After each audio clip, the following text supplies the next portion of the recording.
Devotion.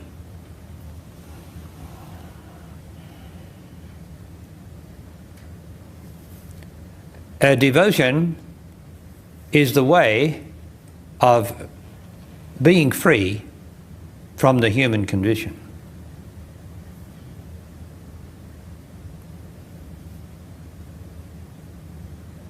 It is a surefire way, a certainty of getting free more from the human condition.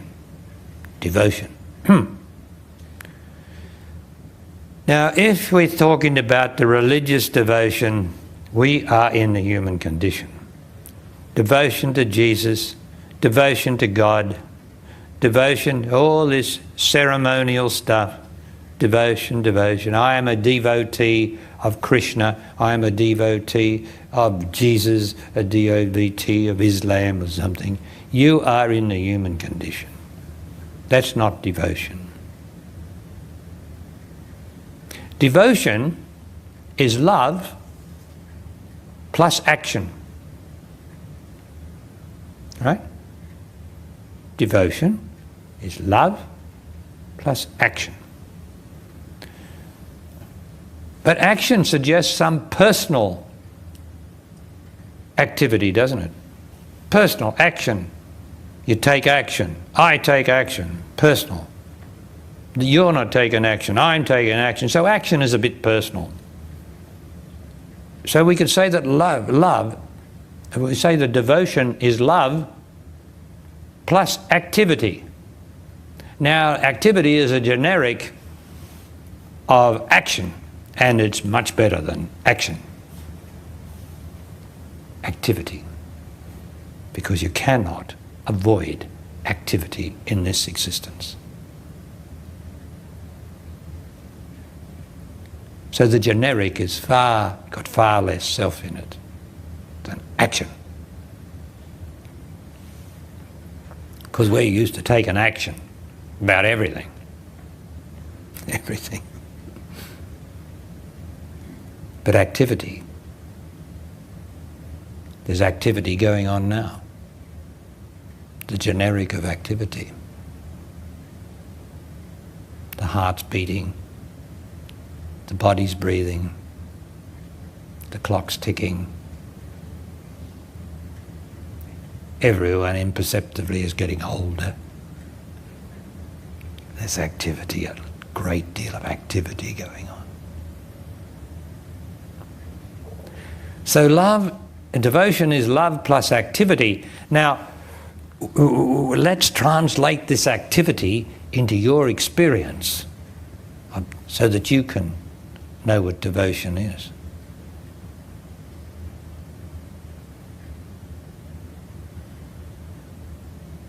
So I'm going to give you something to do, which we all like to do because that's the idea of yoga, you know. You think you're doing something spiritual and all this stuff. As long as you've got something to do, you think you're doing something. Well, I'm going to give you something to do that's real. And will take you away from the doing into a greater intelligence and more out of the human condition.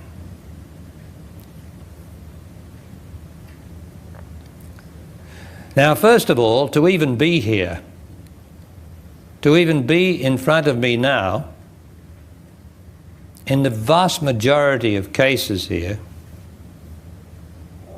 you have to have some love of something greater than yourself.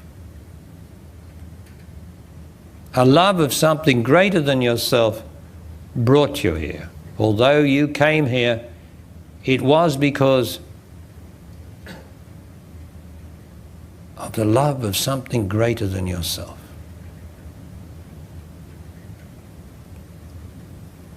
Now, I'd like you to see whether that's true or not. Because it doesn't mean that everybody came here. In some cases, you know, men come here to be with me because their wife or partner wants to come. And sometimes the wife or partner comes because the man they love wants to come.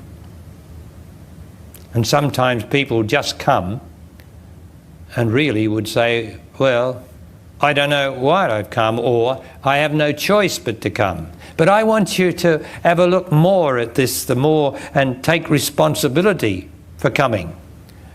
I want you to see behind this, I have no choice, or I don't know what brought me here, but I'm here. I want you to see really that there is inside of you a love of something greater than yourself, greater than the thinker, greater of the imaginer, greater than the emotion in you. I want you to see that in your own experience now. It's as clear as the space between you and me.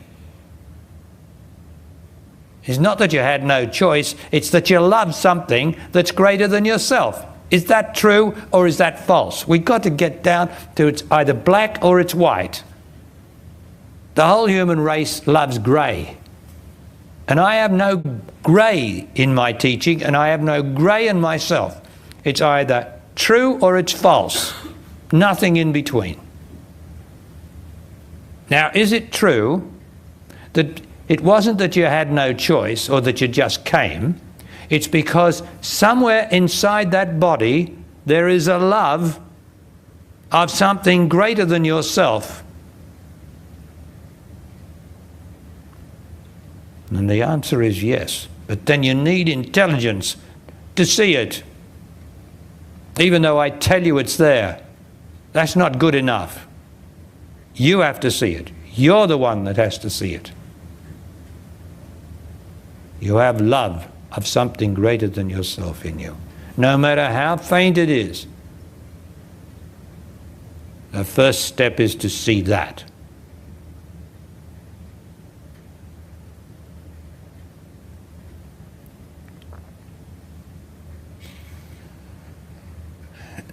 Some of you have a love of this something that is greater than yourself, a greater love of that. Some of you have a deep love of that. You all have this love in you, but it's a matter of what the world calls consciousness, whether you can see it or not. But I call it intelligence. Whether you've got the intelligence, the swiftness of intelligence, to separate it from your emotional wantings, so that you see, I love something greater than myself, greater than anything myself can name.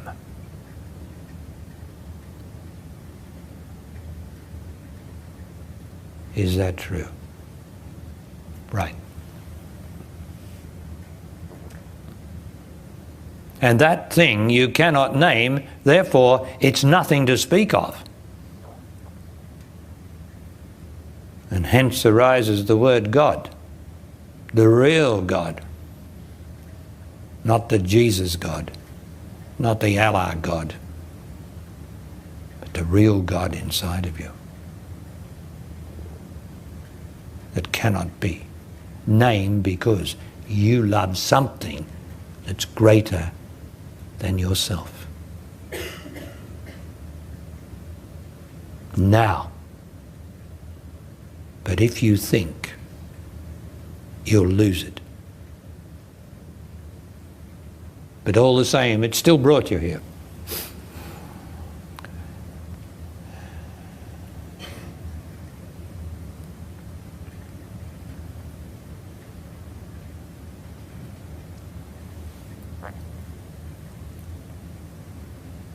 So you have love in your body of something that's inexpressible, that has an enormous power behind the scenes, behind yourself, that actually brought you here, or got you to find the money, got you to make all the arrangements, because you're the doer, got you to do all those things, but something got you to do it. Because you don't get anything here. All you get here is the truth, and the truth can't be remembered. And so what are you doing here if you want to get something? You're not going to get anything at all. you're just going to get the exposure that you love something that is greater than yourself.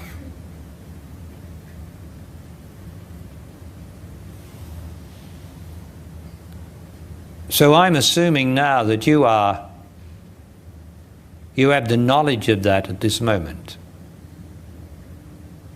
Knowledge being love.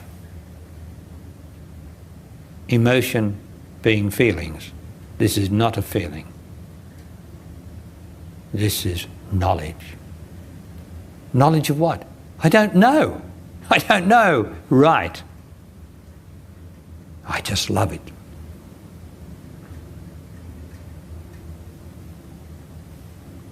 So that's the love part, which is within you. No denying it. You cannot deny it unless you really want to be ignorant of your own love. But you can't be, because it brought you here.